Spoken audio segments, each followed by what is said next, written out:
I mean, no one thought I would succeed. I mean, like, I had lots of people reach out, be like, hey, man, I love you, but subscriptions are not a thing on the internet. It's not going to work. And a lot of people in tech, especially VCs, I had a 1-day goal for new subscribers, a 1-week goal, and a 1-month goal. And I failed to reach all of them, and failed pretty significantly, honestly, to reach all of them.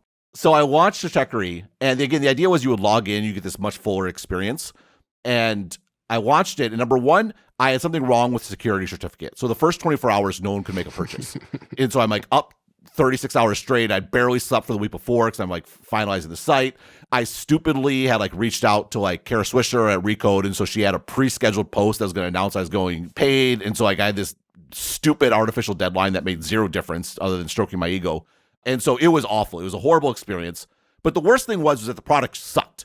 It was super confusing.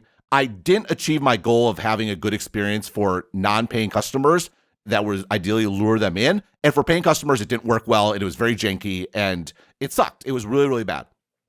So over the weekend, I'm just miserable.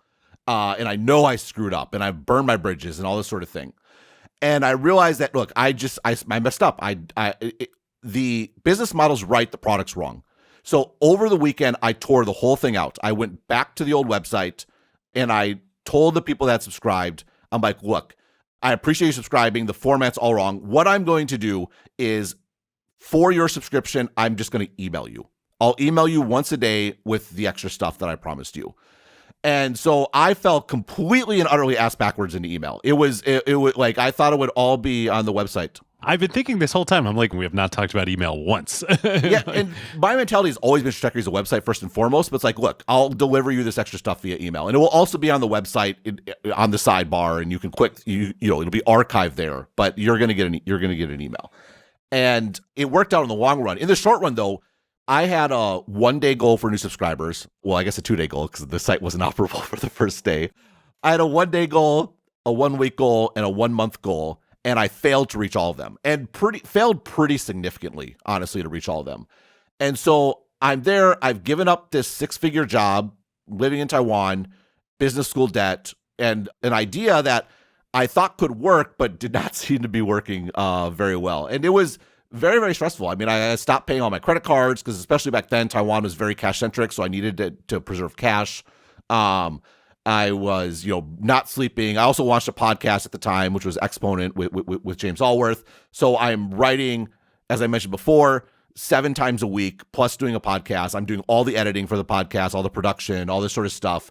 And I thought I'm going to have to go teach English again to pay the bills at the same time. And then I think the first month when I tore all that out, I screwed up the subscription. So I double charged a whole bunch of people. So I had to process all these refunds, do all this customer support. And yeah, it was pretty tough.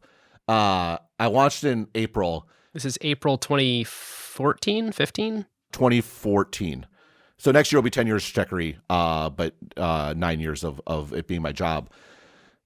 So fast forward to the summer, we're back in the States. My wife and I had planned a long standing trip. We were going to go to Paris, and leave the kids with my parents. You fast forward there a little bit, but you must have had some thoughts in those intervening months where you're like, well, shoot, I'm just going to have to give up on all this, right? Yeah, but there was certainly a pride factor. I couldn't bail on it. No one thought I would succeed. I mean, I had lots of people reach out, be like, hey, man, I love you, but subscriptions are not a thing on the internet. It's not going to work. And a lot of people in tech, especially VCs.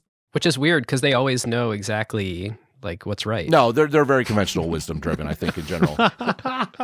So I can still picture, I was sitting at the kitchen table at my parents' house in Wisconsin, and you looked at the numbers, and my May subscribers were more than April. June was more than May, and July was on pace to be more than June. And we're still talking a couple hundred, not very many. And and I'd also had multiple levels. So some number of people had this $300 level where I was supposed to chat with them and have subscriber calls and all this sort of stuff. Oh yeah, everybody starts that way and then quickly gets rid of it. And I'm also trying to do sponsored posts. It really just an overwhelming amount of stuff. But I looked at those numbers. I'm like, I think it's going to work. And so I paid off all the credit cards that had been running up for the last few months. My wife's like, should we cancel the trip? I'm like, no, we're not canceling this trip. Because she was very mad at me. She's like, you threw away this 6-figure job. And so I didn't want to tell her. I didn't want to tell her how poorly things were going. You didn't give her access to the analytics? No, of course not. And I'm like, no, we're not canceling our trip. Things are going great. And so we flew to Paris, ran the credit cards all back up again, of course. And in Paris, I remember like I would wake up every morning at 4 a.m., sit in the bathroom and write a daily update. And then my wife would wake up and we sort of like go out for the day. And that ended up being true. It just sort of kept increasing. I mentioned there was 2 big step changes, the Gruber one being the first one.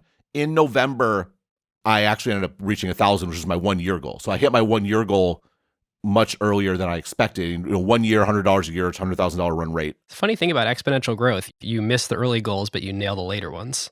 Yeah, I don't think exponential growth really applies to my business, but maybe more so at the beginning. There's more of an exponential curve. I mean, the problem with a word of mouth business and exponential growth is people run out of people to talk to. And so that's the limiting factor. Right. It's only the new subscribers give you the exponential. Right. There's a little bit of exponential with every new subscriber because they will tell new people, but networks get exhausted. And so it's more than linear, but if you zoom out, it's really linear is the way this sort of growth works. But so what happened was in November, I put a little post out. First, I simplified my model. I said, no more of this 300 level, cheap level, one price and one product. That's all you're getting. And then number 2, I'm like, hey, I got 1,000 subscribers. Business model works. This is definitely going to be my job sort of going forward. And in the next 24 hours, I got 250 new subscribers. By far the biggest step change in my subscriber growth. Did all the VCs email you again and say, Ben, you're a genius. Will you please come talk to our portfolio companies? I was right about my metric of people visiting the homepage in days I didn't subscribe. What I was wrong about is that the vast majority of people thought I would fail and go out of business. They didn't want to lose their money. And so they didn't subscribe. But once it was clear I would be an ongoing entity, then like, oh, okay, I guess my money will be safe. And so I will now subscribe. I was right about the market. I didn't understand that psychological aspect. One thing I think is great for sort of I went back to Substack, making it easy to pay. I think the real great thing for Substack and Substack writers today, it's not just that it's easy to pay, but people aren't scared to give their money to some random writer on the internet. And they were previously, and now they're not. And I think that's really great and something I'm very proud of. Wait, so what was it about yours where they suddenly became not afraid? Because I had 1,000 subscribers. I was making $100,000 a year. It was that they thought that if before they knew that you were secure, that you might just stop writing and then they would have paid you and then they would get nothing for it. That's right. I think that was really the case. And so then since then, like I've never had a growth explosion like that since then, 25% growth in one day. But it has been sort of slow and steady, sort of since that point. That accidental email hack, how do you think about it now? You say you still think about Stratechery primarily as a website, but how do you think about email now? Like, obviously, it's a big part of what you do. Yeah, well, it is, but it's not. I mean, I think if you see the stuff that I've done, for example, now you can consume the daily update via a podcast, right? Like you're not or my articles via podcast. I think that's actually very much in line with my vision and view of Stratechery, which is this is a publication that I write and I will make it as easy for you to consume in the way you want to consume as possible. And back in 2014, that meant sending emails. And certainly there's all the advantage of emails that everyone's talked about. It's a feed that everyone checks daily. You don't need permission to get into there. There's no algorithm. It's funny because I think once Substack came along, it became overwhelming and people started setting up rules to send all their emails to a folder, which they never check. So you're back in sort of the same problem, a self-imposed algorithm, which is where podcast is great. It's the same idea. It's a feed.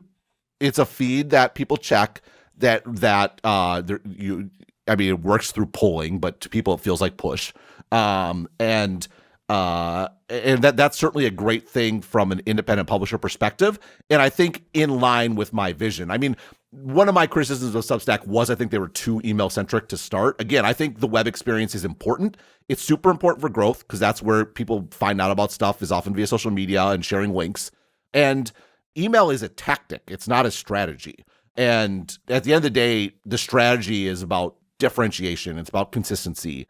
And I want it to be easy to use and fit in your life. And email was a way to do that. Again, sort of backed into now podcasts are a way to do that. You can get Stratrechery articles now via SMS, which gives you a link and you can read on the website. Obviously, I've always had RSS. And And I just want to make it as easy for you to access the content that you're paying for as possible, because that sort of makes the whole thing go. And, you mentioned churn. The beautiful thing about this model is, number one, from a writer perspective, all I really need to worry about is keeping my subscribers happy. And so, should this be a free article? Should it be paid? Well, you know what? If it should have been free, but it made it paid, that's fine. My subscribers feel like they got a great article that they paid for, and they feel good about that. And that recurring revenue is really, really powerful. And then also, that's my marketing channel. It's them telling other people about that this is good, and you should sort of check it out. And one of the things we do with Passport is, a big way stuff spreads is people forwarding emails. And Passport is the technology infrastructure you've built to enable other people to build Stratechery-like experiences if they're whitelisted by you? How's that work? No, it's just my stuff for now. I mean, obviously we would love to make it broadly available, but that, that's a big it's not all finished yet, and there's customer support issues and things that would entail that, but something that I would like to do. But one of the things we did with that is I link to myself a lot, right? Which people make fun of, and deservedly so, because it's kind of a running joke between me and my readers. But a way I think about Stratechery is it's a live thing. It's an ongoing sort of journal of my attempt to understand the world, to understand technology. And sometimes I was right about something, and it's always fun to point back and say I was right. Sometimes I was wrong. And it's like, why was I wrong? What mistakes did I make? Sometimes there's a trend, and it's like, well, this happened back then, and this happened here. And then, I think about it as being sort of a live thing. And so linking back to myself is a way to do that. It's also a great way to trigger that second article sensation, where you read an article and then there's a link right there and you go read another article. Wow, that one was also really good. And then there's XYZ. So one of the things that I wanted to do with Passport was, how can I really leverage email forwarding to accomplish this, especially when I'm linking to paid articles?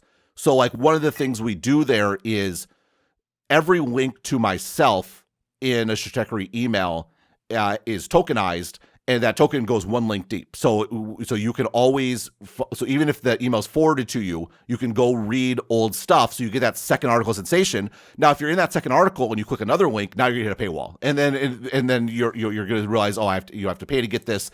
But there's all these little bits and pieces that the subscription model makes possible, which is really leaning into just serving your customers, trying to make it as good of an experience for them as it can be.